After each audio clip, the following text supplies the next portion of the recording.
So thank you very much for joining us today for the second video in our Lending Gender Bias series.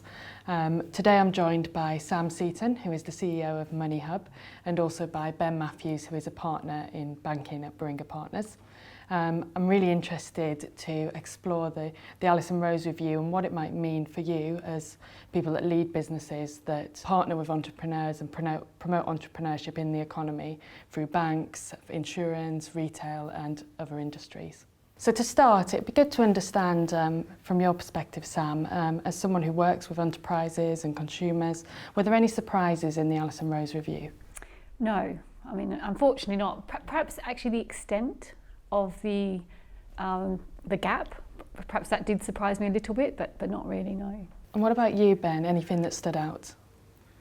I would agree with Sam entirely. I think the scale of the gap was a surprise, actually.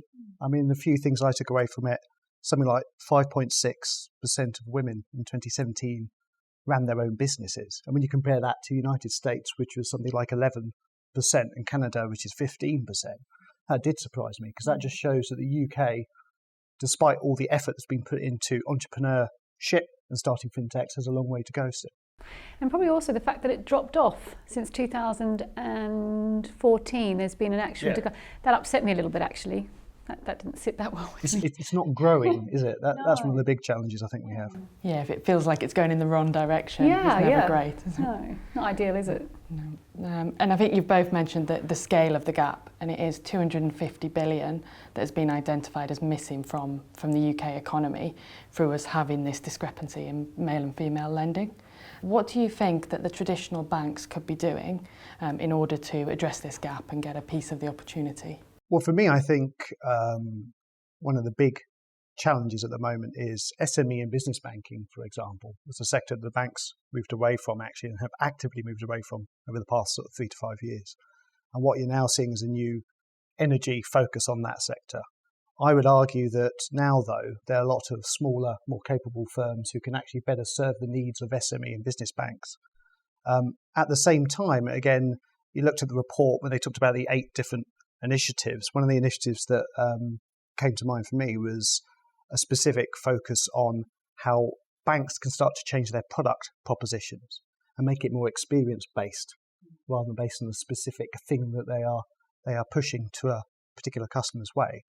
And that's something that I think will definitely encourage more women to take on those leadership roles, where again you've got more opportunity to engage with banks on a flexible product proposition that better suits life requirements. And that works for both men and women in that space. But that's definitely somewhere where I see the market going much more actively this year and next, where banks are starting to focus very much on that experiential side of their product propositions. And any thoughts from you, Sam, on what traditional banks could do to... Well, I think the main thing is, from my perspective, when I read the report, is the effort that would be good to go into helping the entrepreneurs, and particularly the female entrepreneurs, to scale their businesses. I think that's the other thing that stood out for me. So it felt like there's an appetite from the female entrepreneurial community to start businesses, but there's definitely a struggle then to make that into a different level of operation. I'd love to see more women, driving the businesses forward. And I wondered if actually one of the things that had come out of it is that they feel that they should keep the business small because it suits their flexibility. Yeah. There was all this criteria that they felt, and I wondered if actually that was a slight myth that needed busting, and that actually by taking the business another level further forward, they would get actually a little bit more time and a bit more bandwidth to do some of the things that they would really enjoy in a different way and still keep the flexibility. So I just wondered if that was a bit of a myth that needed to be sorted out. I'd agree with that. I think some of the depth behind some of the challenges around the data points, I guess, you would have liked to have seen a bit more around how the conclusions had been drawn and really what was underlying some of the conclusions in the report. Yeah, and I certainly think that from my perspective, it's the networking bit is very difficult to, as I think, unless you're very well connected, to quite know how to go about fundraising for a business and then also scaling it. You have to be quite tenacious to seek that out all the time, and I also think that the networking side, which is typically in the mornings and the evenings, isn't really also aligned to quite often when a female entrepreneur is probably going to be at her best, because I think they're the probably sides of the day that she gets pulled in different directions for different reasons. Yeah. And what I might do actually is skip to ask you on a personal level, if any of the barriers, I know you've mentioned some of the things that have come out of the report and how some of the things that women might be thinking about could potentially be myths, but was there anything that in getting to be running a successful business and achieving funding for a fintech, which is one of the key challenges women were having, did the barriers resonate at all, or did you have challenges? So the barriers definitely resonated. So I would say that it's still very difficult to get VC funding as a female entrepreneur. So I had direct experience of that in that so I went into with my spreadsheet and my analysis of what the business could do, and they just said to me, these numbers are not exciting enough. And I said to them, so this is what I definitely can do with the business. Doesn't mean that we won't do an awful lot more, but I'm telling you that's what you're going to get without a doubt. And then we have the upside. And they said, well, no, we'd need to see the upside. So I said, so if I go back out, adjust my spreadsheet and come back in, you would invest. And they said, well, we can't tell you what to do with your spreadsheet, but we definitely got the message. And then I had to take stock about that. So do I change my numbers to get VC investment? Because clearly that's going to happen again. Or do I stick to what I know and feel really comfortable presenting? And I stuck to what I know, but I didn't get VC funding. Okay, which potentially comes to the barrier about having greater risk awareness often, and less kind of understanding of how you, not necessarily play the system, but how you get the funding in the first place. Yeah, but it would never sit comfortably with me to kind of just make numbers up so that you can get funding. So that wasn't something I was willing to do, and I think that's quite typical, and that came through in the report. That and I'm not saying that other people think they're making the numbers up. They're much more willing to be extravagant, aren't they, about what they can achieve, rather than that cautious kind of slightly, this is what I can do. So I think that's definitely, definitely no different, I guess, to the type that's in the report. And Ben, I know that we work typically with lots of different players within the ecosystem. What do you think are the opportunities here for challenger banks or for fintechs?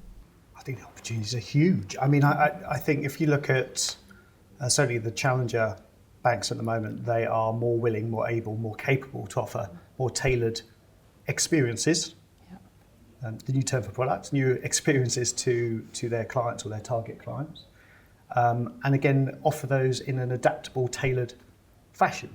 They have the advantage also of the technology and the will to actually make that really work. So they're not encumbered by the legacy technology some of the traditional banks are, but I think it's more to do with the culture, to be quite candid.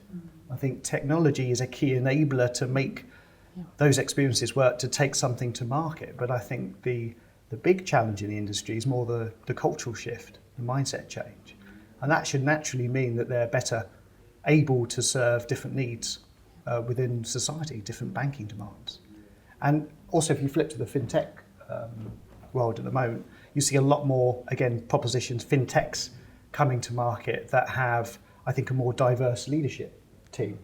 If I think about things like banking competition remedies, if you look at some of the fintechs that are awarded awards out of that process, you've got a much more diverse range of leadership who've actually won some of those grants, which I think is a really positive thing, actually.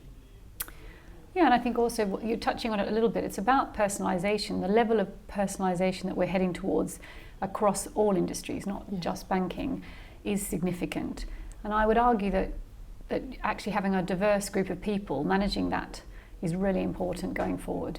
I don't think having a very segmented group of like-minded people is going to give you that breadth that you're going to need to reach a mass market personalisation that we haven't really seen on the scale that we're going to see in the future. Yeah, and I think that's one of the missions of MoneyHub, is very much to promote financial well-being, to ensure that you're championing empowerment. What would you see as changes that are required? Is there anything that isn't in the Alison Rose review that you would have liked to have seen?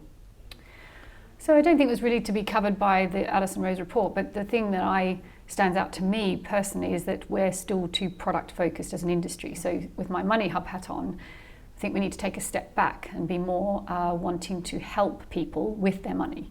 That's a very different way of approaching what we do as an industry than thinking about a product we want to sell to people to help them with their money. So I think there's a bit more thought that needs to go into thinking about helping people with their money first, which we don't always do. Yeah, and it's I think some of that, what Sam's alluding to there, is happening more slowly in other parts of the market than you would necessarily expect. I mean, it's been years now that I think everybody's talked about the fact you need to think about the client problem first, the experience first, rather than having a product that you're then pushing to market. But the speed in which the industry is actually changing to act that way is really quite slow. And this is why I think this year and next year you're going to see more disruption with things like open banking, which is going to enable a whole range of new propositions and services come to market. I think some of those transformative steps this year are going to really start, I hope, changing that dynamic. Yeah, and it's interesting because we're just not that comfortable really being customer centric, because quite often what the customer really needs or wants isn't that necessarily suitable to our business model. I mean, as in that's where the clash comes. So it's quite an ask for business to actually be genuinely customer centric, and I think that's part of the rub we're hitting at the moment. But I'm a believer that where we're heading, if you don't put the customer first, I believe you won't exist. So some will disagree, but I'd agree with that. I'd agree with that. Okay, and I know we've talked a little bit about some of the barriers and the discrepancy. There's only 1 in 4 women running technology-led businesses, which is less than there is in the average SME market of 1 in 3. Do you think that, as someone who's running a fintech, is there anything that could be done to help get more women into technology and to address the gap in this area? So I think it has to start a lot earlier than it is. It's got to start from school. So an example I use that I think we've made some differences in is so you take nursing, for example, and when I was growing up, nurses were girls. I mean, it would be odd to see a male nurse. And yet when you think about nursing as a profession, there is a lot of effort and skill that goes into it, but it's not necessarily a male or female job. And yet now you'll see a lot of male nurses and it doesn't seem odd.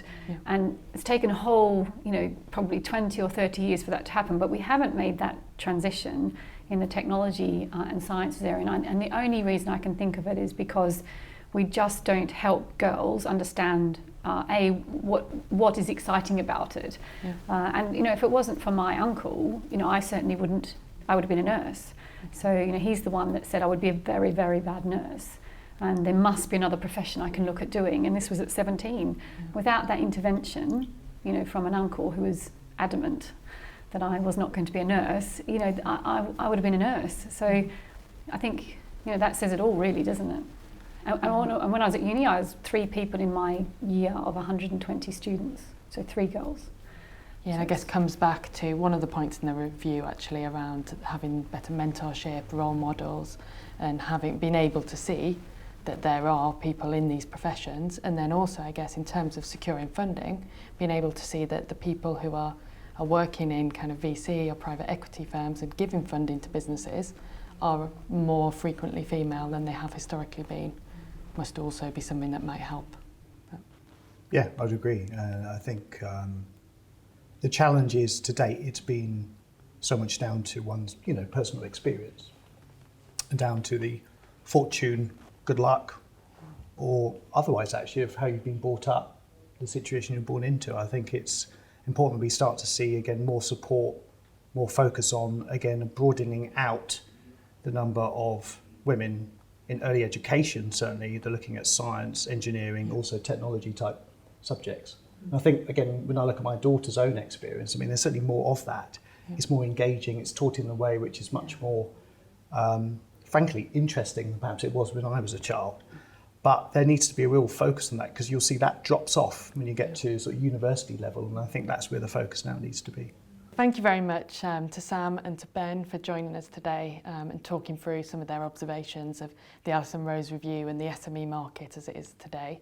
Thank you to you for watching our second video. We hope you've enjoyed it, and please look out for our third one in the series. It should be coming out in about 2 or 3 months.